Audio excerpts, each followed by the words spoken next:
ഈ ഈ ക്ഷേത്രം എന്ന് പറയുന്ന ഒരുപക്ഷെ നമുക്കൊരു മൂകാംബികയിലൊക്കെ പോകുന്നതിൻ്റെ ഒരു അനുഭൂതിയാണ്. കാരണം ആ മല കയറി ഇവിടെ എത്തുമ്പോൾ കുടജാദ്രിയിലേക്ക് എത്തുന്ന ഒരു അനുഭൂതിയാണ് നമുക്ക് ഉണ്ടായിരിക്കും.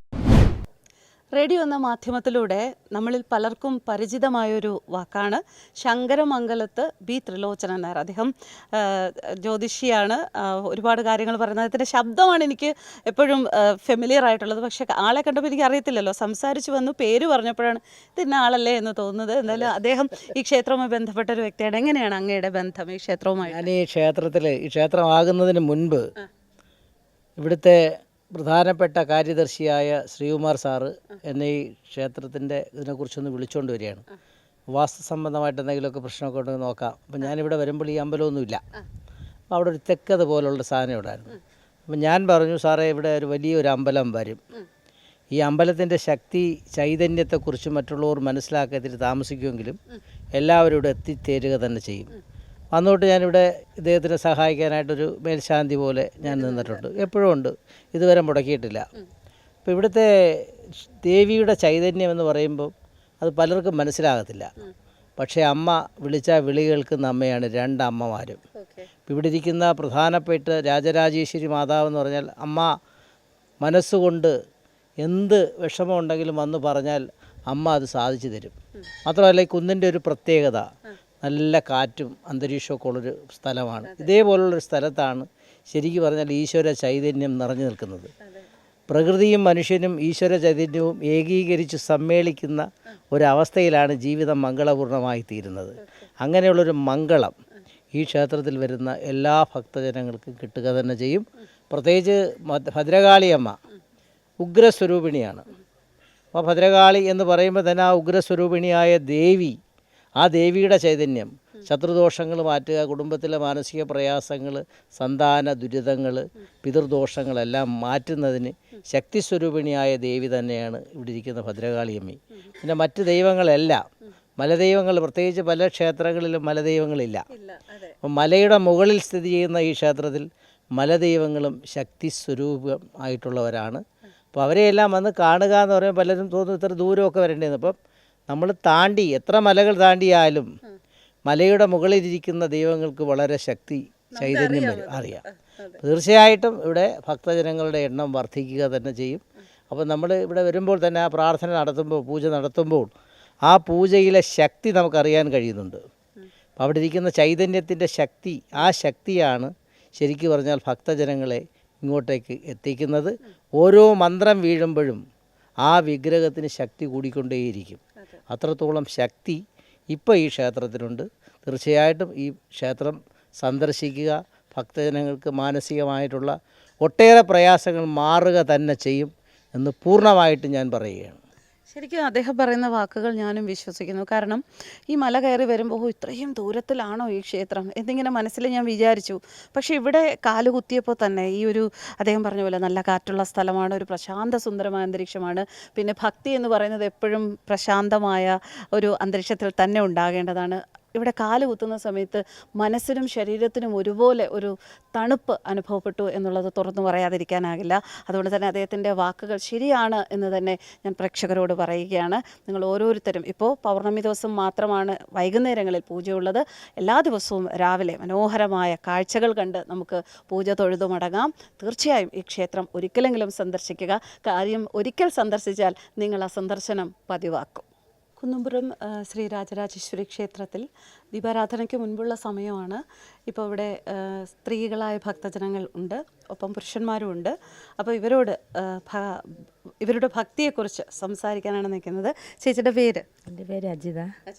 സ്ഥിരം വരാറുണ്ടോ? സ്ഥിരമല്ല, ഇതുപോലെ പൗർണമിക്ക് വരും. വർഷം തോറും പൊങ്കാലയുണ്ട്. ഞാൻ ഇത് ആദ്യത്തെ പ്രതിഷ്ഠ മുതൽ ഇവിടെ ആദ്യം തുടങ്ങി അന്ന് മുതൽ ഞാൻ വന്നിട്ടുണ്ട്. അമ്മ ചേച്ചിയുടെ ജീവിതത്തിൽ ചൊരിഞ്ഞ അനുഗ്രഹങ്ങൾ നമുക്ക് ഇവിടെ നിൽക്കുമ്പോൾ ഒരു മനസ്സിനൊരു കുളിർമയും ഒരു സന്തോഷമൊക്കെ കിട്ടുന്നതാണ്. പ്രാർത്ഥനകളൊക്കെ അമ്മ കേൾക്കാറുണ്ട്. അങ്ങനെ അതിൻ്റെ ഒരു വിശ്വാസത്തിൽ പറ്റും പോലെ വരികയാണ്. ഈ കുന്നംപുറത്തുനിന്ന് താഴെ പോണോ വീട്? വീട് ഇതിൻ്റെ ബാക്കിൽ കുറച്ചങ്ങ് അപ്പുറത്താണ്. അപ്പോൾ പോകാനും വരാനും ബുദ്ധിമുട്ടില്ല. എന്നാലും വരും. എന്താണ് അനുഭവം? നല്ല ചൈതന്യമുള്ള അമ്പലമാണ്. പേരെന്താ? എൻ്റെ പേര് പ്രിയ, ഞാൻ ഇവിടുത്തെ മാതൃസമിതി അംഗമാണ്. ഓ, അത് ശരി. 7 വർഷം കൊണ്ട് അമ്പലത്തിലാണ്. നല്ല ചൈതന്യമുള്ള അമ്പലമാണ്. നമ്മൾ വിളിച്ചാൽ വിളിയേക്കുന്ന ശക്തിയുള്ള സ്വരൂപിണിയായ അമ്മയാണ്. പല കാര്യങ്ങളും നമ്മൾ പ്രതീക്ഷിച്ച് നടന്നിട്ടുണ്ട്. നല്ല വഴിക്ക് അമ്മ നടത്തുന്നുണ്ട് അല്ലേ? ഇനി ഇവിടെ ഈ പരിസരത്ത് നിന്ന് വന്നവരാണല്ലേ നിങ്ങളെല്ലാവരും. എങ്ങനെയാണ് അമ്മയോടുള്ള ആ ഒരു ഭക്തി? അമ്മയുടെ അനുഗ്രഹം എപ്പോഴും ഉണ്ട്. അപ്പം വരാൻ പറ്റുന്ന സമയത്തൊക്കെ വരാറുണ്ട്. കൂടുതലൊന്നും പറയാനില്ല. എന്താ പറയാനുള്ളത്? നല്ല അഭിപ്രായമാണ്. അമ്മ നല്ല വേണം, നമ്മളെ വിളി കേൾക്കണുണ്ട്, കാര്യങ്ങളെല്ലാം നടത്തി തരുന്നുണ്ട്. ഇതാരാ? ഇത് മോളാണ്. പഠിക്കുന്നുണ്ടോ? അമ്മ പറയാറുണ്ടോ അമ്പലത്തിൽ വന്ന് പതിവായിട്ട് തൊഴാൻ? ഇടയ്ക്കിടയ്ക്കൊക്കെ പറയാറുണ്ട്. എത്ര പ്രാവശ്യം കേൾക്കും അത്? പറ്റണോ വരാറുണ്ടോ? എവിടെയാ താമസം? ഞാൻ കുറച്ച് താഴെയാണ്. എന്താണ് അമ്മയെ കുറിച്ച് പറയാനുള്ളത്? വിളിച്ചാൽ വിളി കേൾക്കുന്നതാണ്. എന്തായാലും ഒരുപാട് ഭക്തരുണ്ട് ഇവിടെ. സ്ത്രീകളെ മാത്രം ചോദിച്ചിട്ട് കാര്യമില്ല, അദ്ദേഹത്തോടും ചോദിക്കാം. പേരെന്താണ്? എൻ്റെ പേര് ഉണ്ണികൃഷ്ണൻ എന്നാണ്. ഈ ക്ഷേത്രം എന്ന് പറയുന്ന ഒരു പക്ഷേ നമുക്കൊരു മൂകാംബികയിലൊക്കെ പോകുന്നതിൻ്റെ ഒരു അനുഭൂതിയാണ്. കാരണം ആ മല കയറി ഇവിടെ എത്തുമ്പോൾ കുടജാദ്രിയിലേക്ക് എത്തുന്ന ഒരു അനുഭൂതിയാണ് നമുക്ക് ഉണ്ടായിരിക്കും. അപ്പോൾ ഇവിടുത്തെ ചൈതന്യം അങ്ങനെ തന്നെയാണ്. നമുക്ക് വിളിച്ചാൽ വിളി കേൾക്കുന്നൊരു ദേവിയായിട്ട് എനിക്ക് തോന്നുന്നത്. പ്രത്യേകിച്ചിട്ട് ഈ പ്രകൃതി തന്നെ നമുക്ക് കാണുമ്പോൾ മനസ്സിലാവില്ല. ആ ഒരു പ്രകൃതി തന്നെ അനുഗ്രഹീതമായ ഒരു സ്ഥലമാണ്. അപ്പോൾ ആ ചൈതന്യം ഇവിടെ എന്നുമുണ്ട്, നമുക്ക് ആ വിശ്വാസമുണ്ട്. ഇപ്പോൾ അത് തന്നെയാണ് വലിയ കാര്യം. അതെ, ശരിക്കും പ്രകൃതിയോട് ചേർന്നാണ് ഭക്തി എന്ന് പറയുന്ന ഭാവത്തിന് കൂടുതൽ സൗന്ദര്യം ഉണ്ടാവുക. ആ സൗന്ദര്യം നമുക്ക് ഇവിടെ കാണാൻ സാധിക്കും. ഓരോ ഭക്തരിലും ഭംഗിയുള്ള ഭക്തി, വെറും ഭക്തിയല്ല, സൗന്ദര്യമുള്ള ഭക്തി അതിങ്ങനെ നിറഞ്ഞു തുളുമ്പുകയാണ് രാജരാജേശ്വരി ക്ഷേത്രത്തിലെത്തുന്ന ഓരോ ഭക്തനും. ചിലപ്പോൾ നിങ്ങൾ നോക്കുമ്പോൾ വിരലിൽ എണ്ണാവുന്ന ഭക്തരായിരിക്കും. പക്ഷേ ഭഗവാനെ അല്ലെങ്കിൽ ഭഗവതിയെ ആത്മസമർപ്പണത്തോടെ വിളിക്കുന്ന ഒരു ഭക്തനെങ്കിലും, ഒരു ഭക്തൻ മതി ഒരു മൂർത്തിക്ക്. ആ ഒരു ചൈതന്യവും ശക്തിയും ഇവിടെയുള്ള ഭക്തരിൽ വേണ്ടുവോളമുണ്ട്. അത് ഈ ക്ഷേത്രത്തിനുമുണ്ട്. ഒരിക്കൽ കൂടി പറയുന്നു, ഈ ക്ഷേത്രം സന്ദർശിക്കുക, അനുഗ്രഹം തേടുക.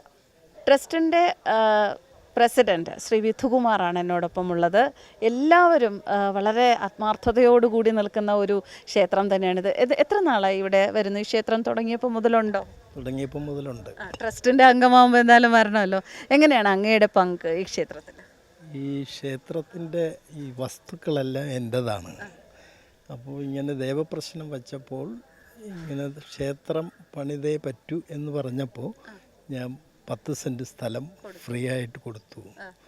അപ്പോൾ പുള്ളി അതിനെ 15 സെൻറ്റാക്കി അളന്നെടുത്തു. വാമന തമാശ പറഞ്ഞാൽ ക്ഷമിക്കണേ. അപ്പം ഞാൻ പറഞ്ഞു 5 സെൻറ്റിന് പൈസ തരണം എന്ന് പറഞ്ഞു. അതൊന്നും ഇതുവരെ നടന്നിട്ടില്ല. തരുമെന്ന പ്രതീക്ഷയിലാണോ അമ്പലത്തിൽ വരുന്നത്? പിന്നെ അങ്ങനെയുള്ള ഒരു ഇതിലാണ്. ഇതിനൊരു മാറ്റം ഉണ്ടാവണം, അതിനുവേണ്ടി പരിശ്രമിക്കുന്നുണ്ട്. ഞാനും എന്നാൽ കഴിയുന്ന എല്ലാ സഹായവും ചെയ്യുന്നുണ്ട്. ഞാൻ വരാറുണ്ട്. അങ്ങനെയാണ് കൂടെ ക്ഷേത്രത്തിനൊപ്പം നിൽക്കുന്നുണ്ട്. ഭക്തി ഒക്കെ ഉണ്ട് എങ്കിലും മനുഷ്യരുടെ കാര്യങ്ങൾ നടക്കണം. അതാണ് ശ്രീ വിധുകുമാറിൻ്റെ വാക്കുകൾ എന്ന് മനസ്സിലാവുന്നത്. അതിനെന്താ വേണ്ടത്? കാശ് കൂടിയേ കഴിയൂ. സ്വന്തം സ്ഥലം വളരെ ഇഷ്ടത്തോടു കൂടി 10 സെൻറ്റ് കൊടുത്തു ക്ഷേത്രത്തിന്. പക്ഷെ 15 സെൻറ്റ് അദ്ദേഹം ഒരു നല്ല സുഹൃത്തുക്കളായിരിക്കും. ബന്ധുക്കളാണോ? എൻ്റെ ചേട്ടൻ, സ്വന്തം ചേട്ടനാണ്. അപ്പോൾ അദ്ദേഹം ഈ 5 സെൻറ്റിൻ്റെ പൈസ എപ്പോൾ തരുമെന്ന് ആലോചിച്ച് നടക്കുന്ന ഒരു വ്യക്തി കൂടിയാണ് അദ്ദേഹം. എന്തായാലും ഈ വളരെ ഗൗരവമായിട്ട് പറഞ്ഞ് അതൊരു തമാശയിലേക്ക് പോയി. തെറ്റുകൾ വന്നിട്ടുണ്ടെങ്കിൽ ക്ഷമിക്കുക. എന്തായാലും ഇത്തരത്തിൽ എങ്ങനെയൊക്കെ ആണെങ്കിലും ക്ഷേത്രം നന്നാവണമെന്ന ആഗ്രഹത്തിൽ തന്നെയാണ് അദ്ദേഹം മുന്നോട്ട് പോകുന്നത്. എന്തായാലും ഒരിക്കൽ കൂടി പറയാം, ഈ ക്ഷേത്രത്തിലേക്ക് വരിക. അത്ര മനോഹരമായൊരു ഇടമാണിത്.